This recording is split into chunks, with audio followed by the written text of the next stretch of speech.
Uh-oh, is Nicki Minaj and Megan Thee Stallion throwing subs at each other? Also, did Future finesse Megan out of $250,000? Stay tuned and find out.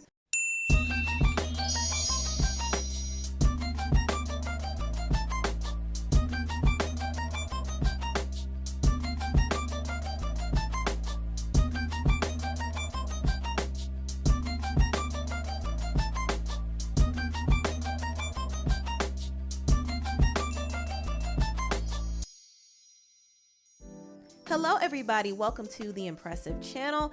Megan Thee Stallion recently did an interview on Power 106 Los Angeles, and she revealed that she had to pay Future $250,000 for a feature on her album. I recorded the song and I recorded it one way. And I'm like, you know what? This would really sound hard if Future was on it. So I feel like being a woman in the industry, reaching out to a man trying to get a feature is always going to be a task. Like, you know, like you never know what to expect. Like, you know what I'm saying? Like, you don't know how it's about to go.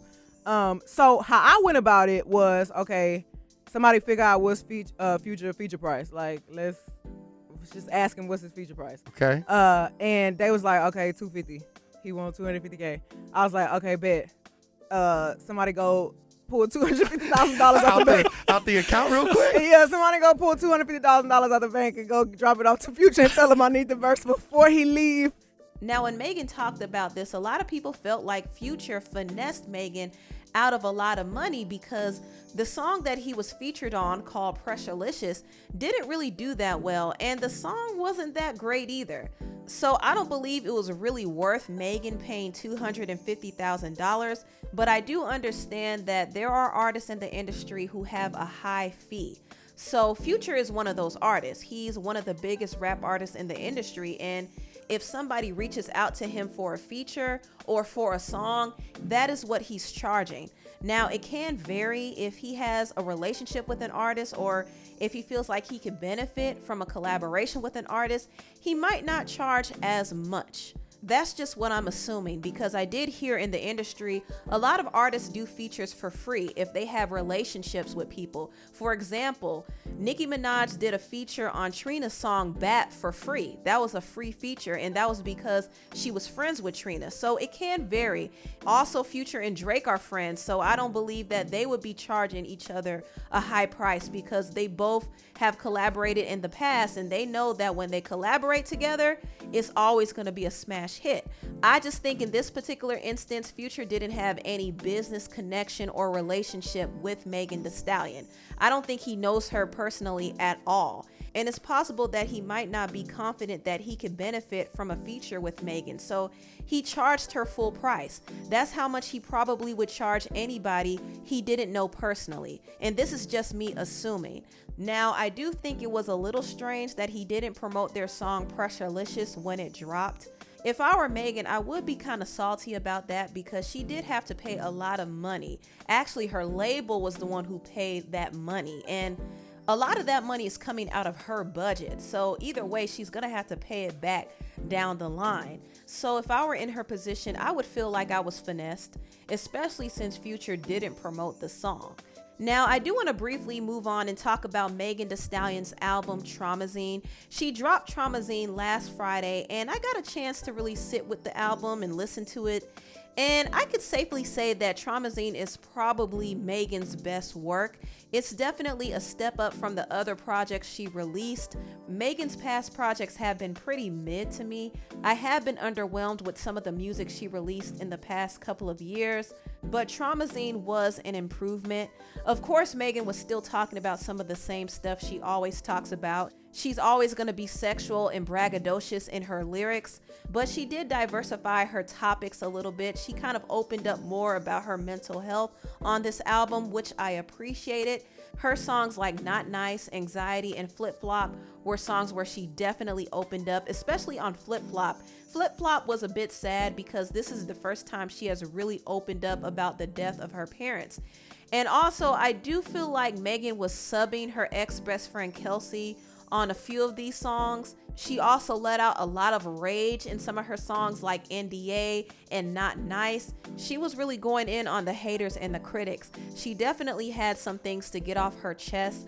With all that being said, I still don't feel like she went as deep as she can go, but I understand that that's really not a part of her brand. She might show a glimpse of her struggles here and there, but she's still going to present herself as the hot girl and the party girl. But yeah, Traumazine is definitely an improvement of what I've heard from her before. It's not vastly different from any of her other projects, but it is an improvement. I did feel like the songs have better replay value, and she had some cute songs. I do like her new single, Her. I think it's a cute, catchy dance song. It's definitely falling in line with the whole dance music trend that's happening right now. I could actually hear Azalea Banks on this song because it sounds like an Azalea song, if I'm being honest, but Megan made it her own. She put her own sauce on it, and it was a smart single choice because I do know a lot of people out there are going to eat this one up. Now, moving on, I want to talk about Nicki Minaj. She also released some new music. She dropped her single Super Freaky Girl last Friday, and the song actually broke Spotify's record. It's actually the biggest debut solo song from a female rap artist, and it sold over 100,000 units already.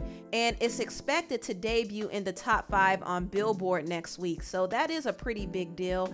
It's not surprising though, because anytime Nicki drops a single, her fans are going to run to support it. That's just the type of weight she holds.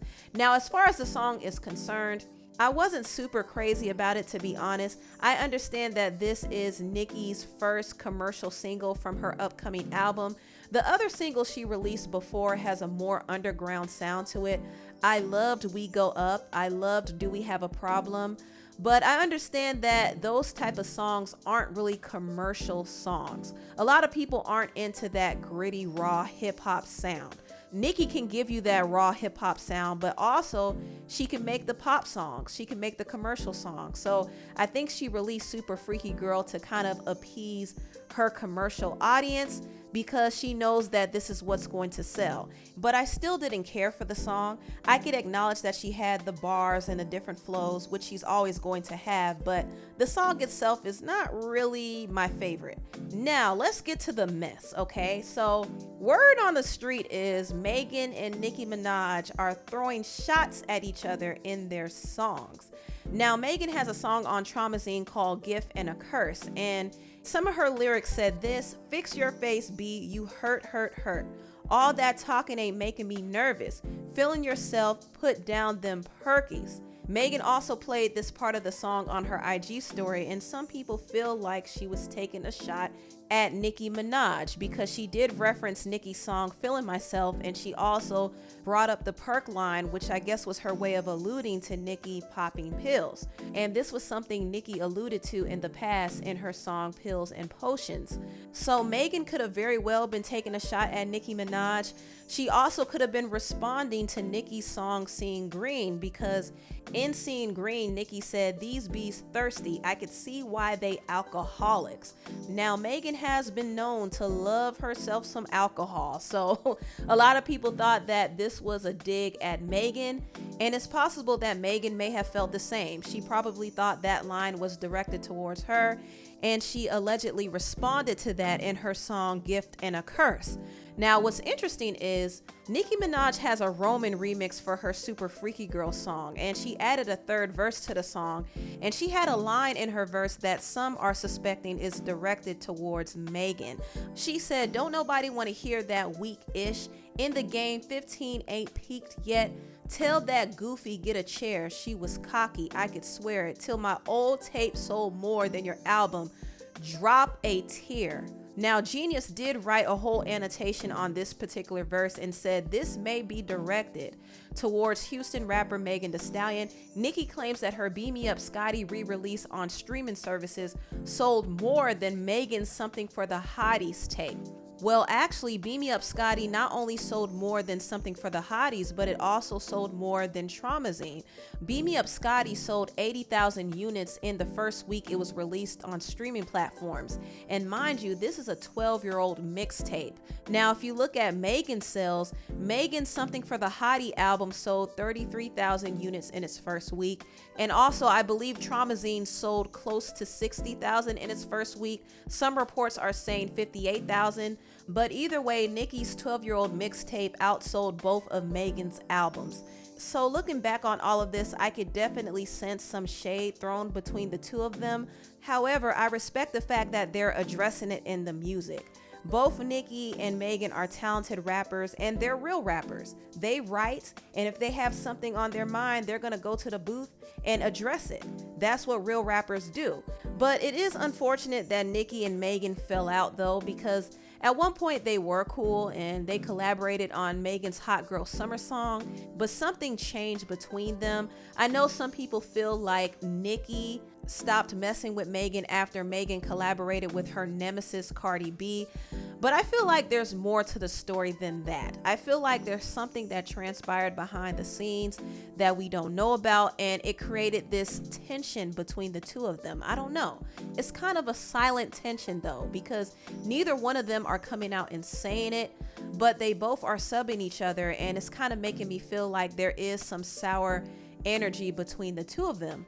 But I will say this, I think this whole thing going on between them is great marketing. It's a great way to promote both of their music. I think Nicki Minaj is very smart because she's gunning for the #1 song on the Billboard Hot 100 chart. And she knows that releasing a remix like this is going to get a lot of people talking, and a lot of people are going to run to listen to it. And that will help her get to that #1 spot on the Billboard Hot 100 charts. It's very smart, and people are going to listen to Megan's song too. So I think both of them understand, okay, let's stir up a little bit of drama. We could have our beef, whatever, but let's promote ourselves and let's make this money and let's get this publicity. But anyway, tell me what y'all think about this video down below. Please like, comment, and subscribe, and share this video if you care. Thank you so much for watching, and I'll see you next time. Bye.